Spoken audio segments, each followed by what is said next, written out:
Good morning. Welcome to Morning Coffee Beans. Thank you for being here with me again this week as I read you one of my stories. I appreciate so much you taking the time out this morning to listen, to make comments on the stories, to share them, and especially subscribing to our YouTube channel.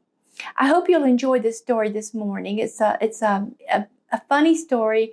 When we first went to South Texas, my husband is a chaplain, I'm a nurse, and we had to learn to speak Spanish in order to communicate with our patients. And this is a story about the day we decided to go to Mexico to order food using our brand new Spanish language. My husband loves Mexican food.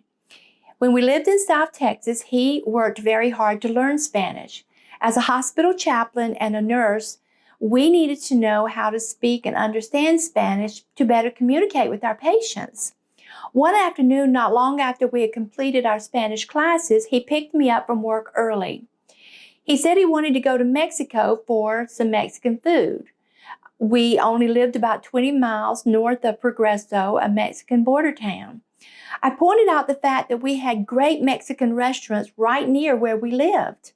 He agreed, but insisted on going to Mexico. This will give us a chance to practice our Spanish, he said.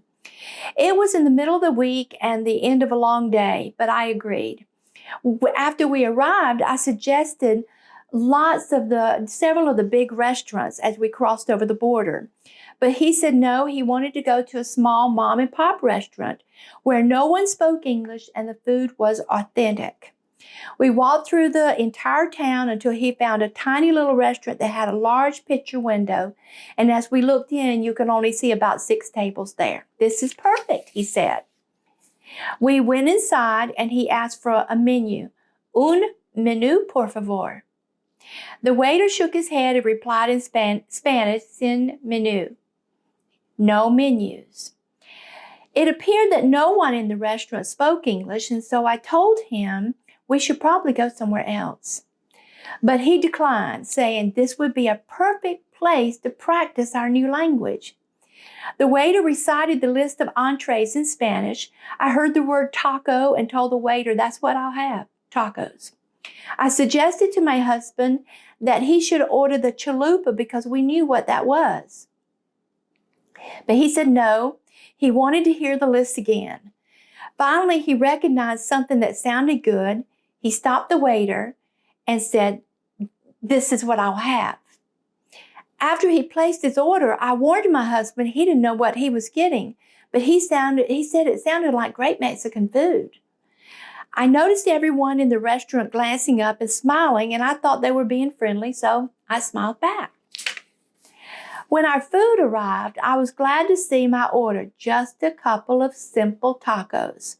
However, when my husband's food came, he was surprised. He looked at his food, he looked at the waiter, back at his food, and then I heard people chuckling around us.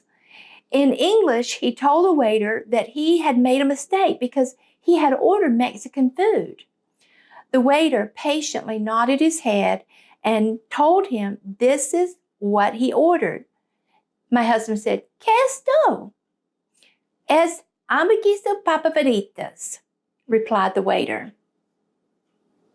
Guess what it was? The waiter replied in English, hamburgers and French fries. So we could have actually got Mexican food at any of the hamburger places because we ordered hamburgers and French fries.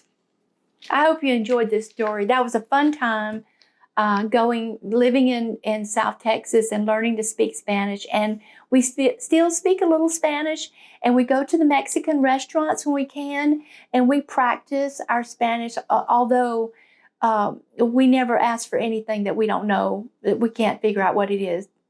So thank you once again for listening to the stories. Thank you for making your comments. That really makes a difference about everything, anything you want to comment on. Thank you for especially subscribing to our YouTube, and please share this with someone else. Thank you.